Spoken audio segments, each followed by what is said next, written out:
Actor Trophy. Being nominated alone in this category and being in the league of all these excellent actors is truly an honor. This is exciting, so let's find out who won the hearts of our jury. Let's take a look at the nominees. Panalong Aktor. Mga nominal, full-length category. Actor Vacancy,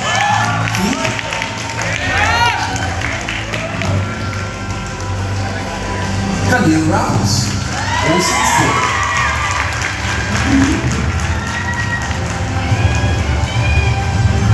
J.P. Laramie, Italy.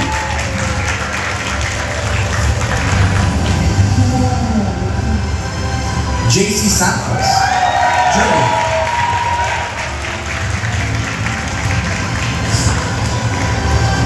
K.D. Estrada, Poland. Nakikita kita, may nagbibenta ka ng mga alam. Jason Blake, Poland. I brought so many things for us to use in that. Enzo Osorio, Sepak Takraw.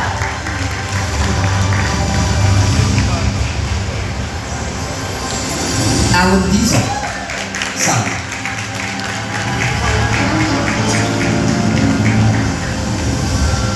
Ang panalong aktor, full-length category.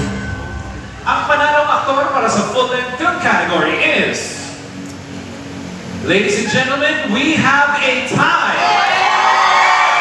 First up, Khalil Ramos as Ocean's Day.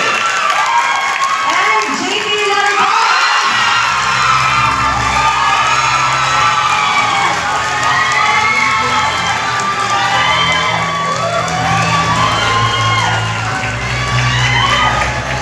Congratulations sa ating mga panalong aktor. Grabe, I guess rules are meant to be broken, especially when you're faced with this much talent. Higpit din talaga ng labanan for our full-length category, kaya nahirapan ang ating mga judges. Once again, this shows that Pure Gold Team Panalo truly believes in honor and excellence. Period. And tonight, that means they're the winners. Ladies and gentlemen, let's give them... And let's stay on stage for a while.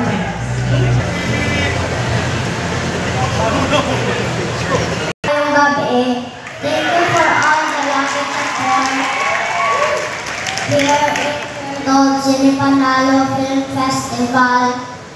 I am so happy to be here and Panalong Aktor. I appreciate the production staff, especially Direk Tara and my supporting acting director, Sir Nathan and Direk Tara. Thank you.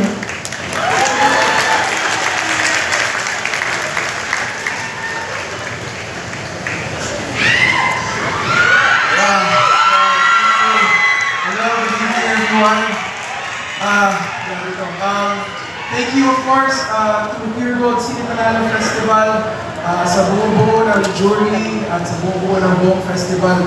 Salamat sa bibigay ng plataforma sa mga kwentong katulad ng pelikula namin ng Ocean's Day.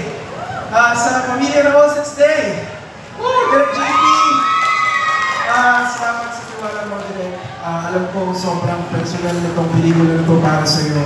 At para magkatiwalaan mo ko na maging bahagi ng kwento nito, napakalaking bagay din para sa akin. Thank you. Sa buong cast and crew, of course, si Kuya Romnick and si Sander, of course, salamat sa inyo. Salamat sa pagiging sobrang generous. Hindi ko kakayanan itong mag-isa. And pinaalala sa akin ng pelikulang ito na lahat naman tayo may binibitbit. Lahat tayo ay minsan naliligaw, pero gano'n kahaba o kahirap ang biyahe, kailangan tandaan lang natin na tayo pa rin ang nasa likod ng manibela. Minsan, ang kailangan natin gawin ay huminto lang ng saglit, lingunin ang ating mga mahal sa buhay, at ipaalala sa kanila na hindi pa rin natin sila nakakalimutan. Salamat po, magandang gabi sa inyo lahat. Thank you.